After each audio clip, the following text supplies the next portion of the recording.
Bem-vindo de volta ao Curious Archive. Este vídeo é a terceira parte de uma série que explora o incrível projeto de evolução especulativa de Serena, o mundo dos pássaros.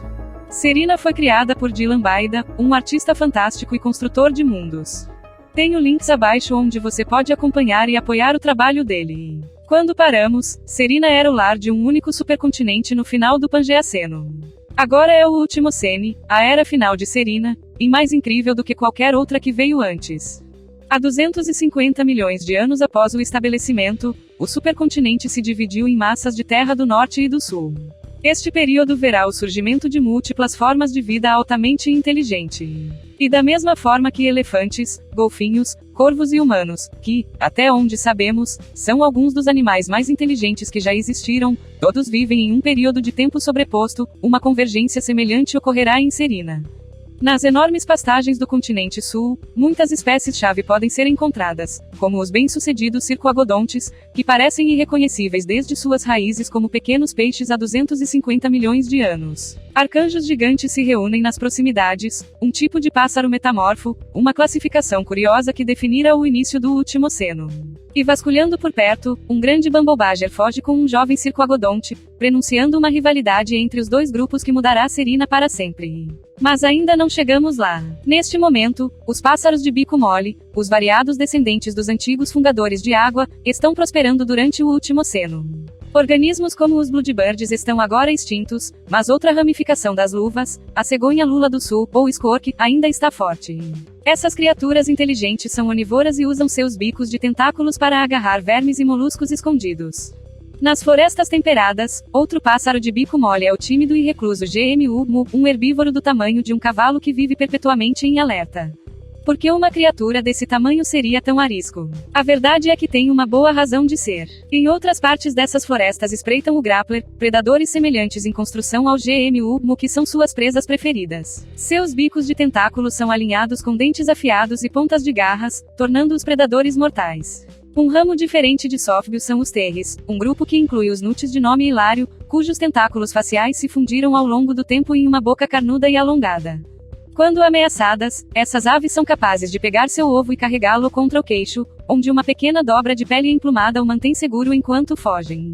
Um grupo relacionado são os barbudos, que como os nutes têm um nome engraçado e carregam seus ovos contra o queixo, embora os barbudos tomem esse novo extremo ao ter uma bolsa mais definida para segurar seus ovos, permitindo que eles parem de chocar no chão em tudo.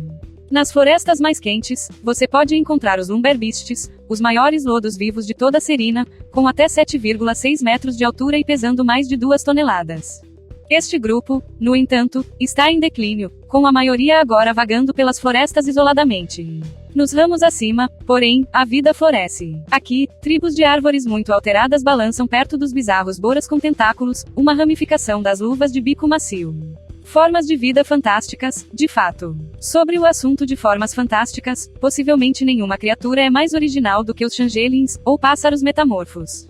Embora os metamorfos atinjam seu pico no início do Ultimoceno, sua ascendência remonta ao Crioceno.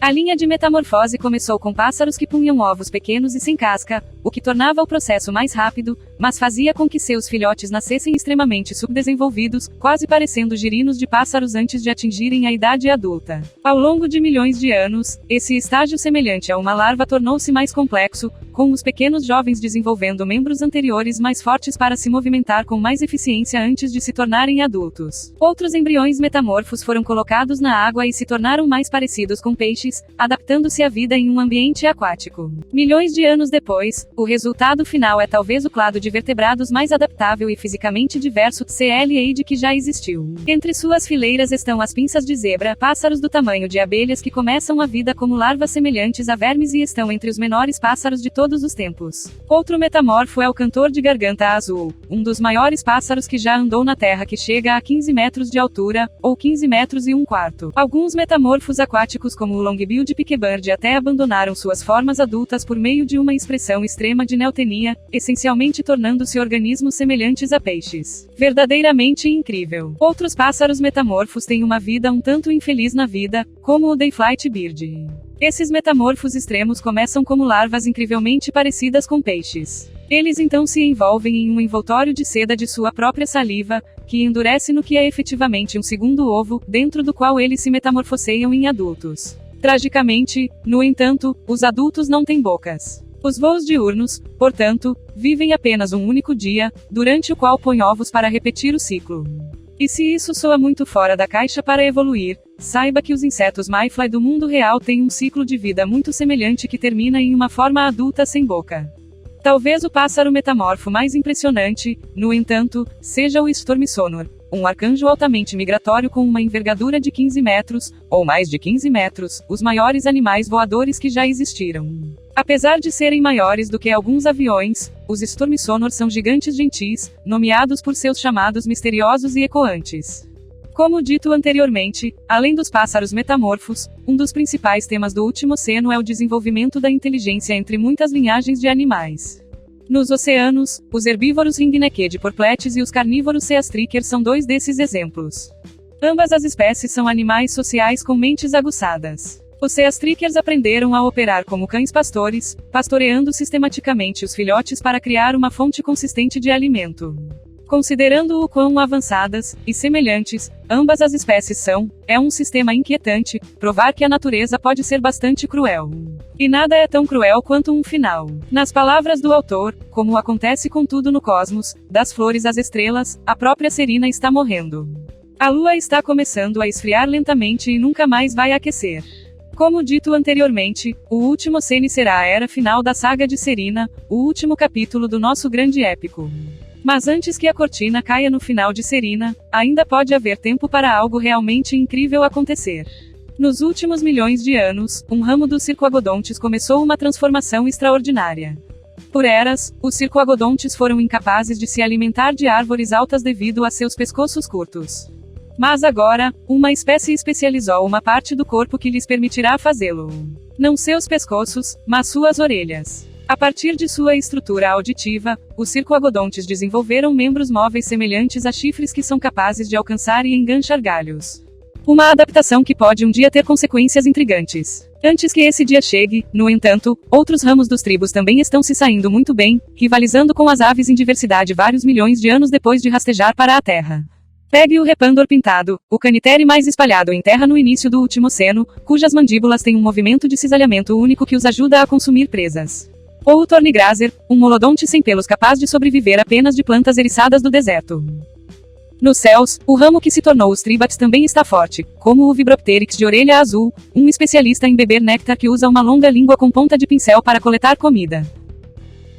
E nos mares, mais uma ramificação está se tornando aquática, como os esmagadores de caracóis manchados, um grupo de aparência estranha que se alimenta de vários tipos de moluscos.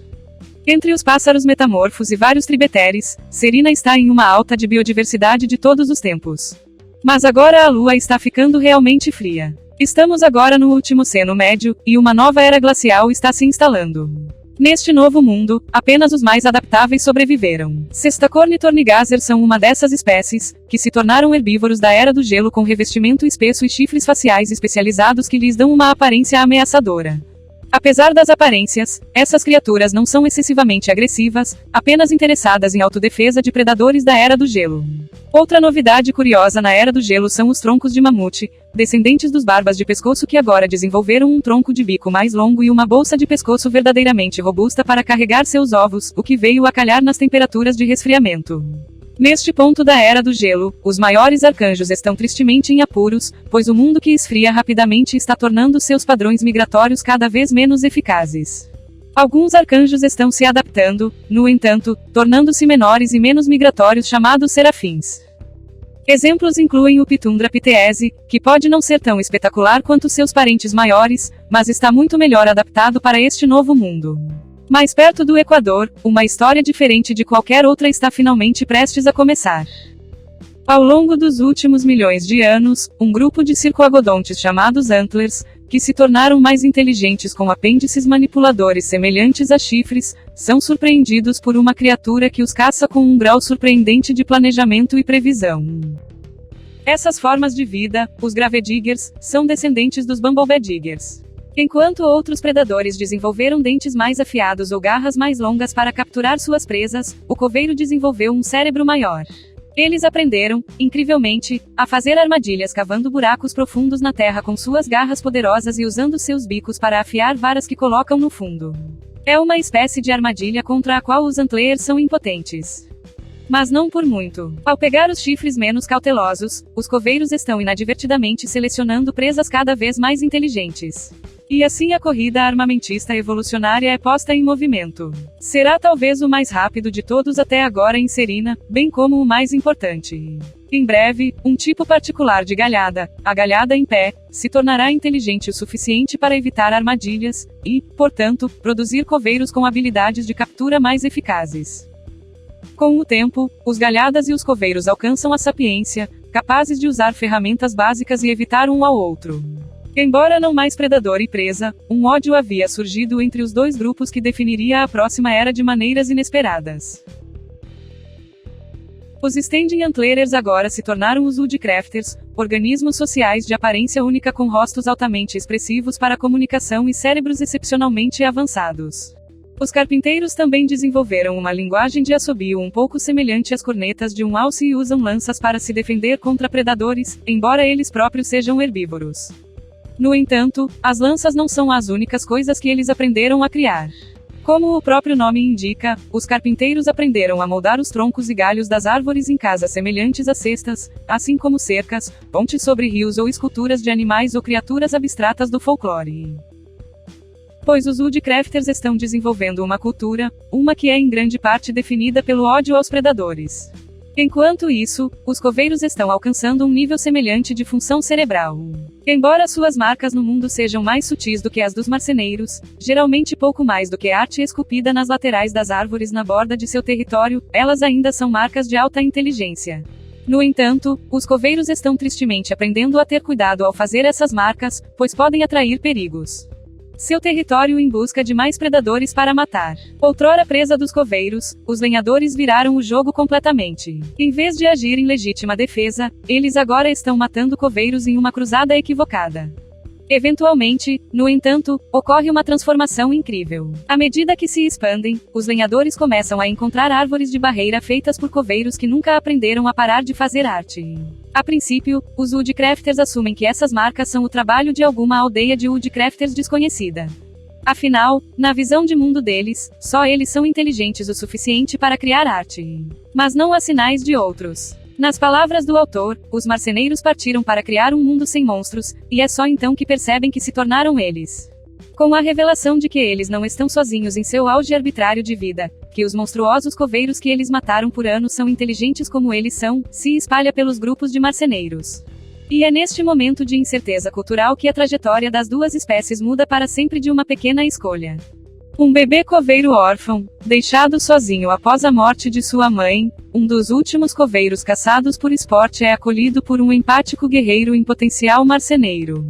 Esta criança coveira, apropriadamente chamada de Ponte, é a princípio vista com suspeita pelos outros carpinteiros. Logo, no entanto, eles aprenderiam a socializar com o grupo, exibindo uma personalidade e complexidade emocional normalmente escondidas de pessoas de fora. A Bride abriria um caminho para a cooperação entre as duas espécies mais inteligentes de Serina. Os carpinteiros e os coveiros, entrelaçados desde seu início compartilhado, quebrariam um ciclo de vários milhões de anos de violência entre predador inteligente e presa inteligente. Com o tempo, outros jovens coveiros seguindo o exemplo de Bride abandonariam seus caminhos territoriais e marcariam os carpinteiros, e os lenhadores, por sua vez, aceitariam os coveiros em sua sociedade. Eventualmente, as gerações mais jovens nunca conheceriam um mundo onde os chifres e o coveiro fossem inimigos. E o que quer que o futuro reservasse, as duas espécies o enfrentariam juntas. Então, o que vem a seguir? Talvez apenas a tragédia aguarde toda a vida em Serina enquanto continua esfriando, mas sempre foi uma saga do bem e do mal, uma história de vida e morte, de extinção e evolução. De qualquer forma, por enquanto, uma coisa é certa, os Mudvikits e os Bambolts certamente percorreram um longo caminho. Dylan Baida lançou algum conteúdo definido após esse período, mas não quero mergulhar ainda mais no futuro até que todo o projeto seja revelado. Então é uma história que terá que ser contada em outra ocasião. Por enquanto, este é o fim de nossa série de 3 partes. Se você acha este épico de evolução especulativa tão fascinante quanto eu, por favor, siga e apoie de Lambajada e seu projeto usando os links abaixo. E como sempre, obrigado por assistir. Se você gostou desta entrada, por favor, dê seu apoio e curta, inscreva-se e clique no ícone de notificação para se manter atualizado sobre todas as coisas Curious.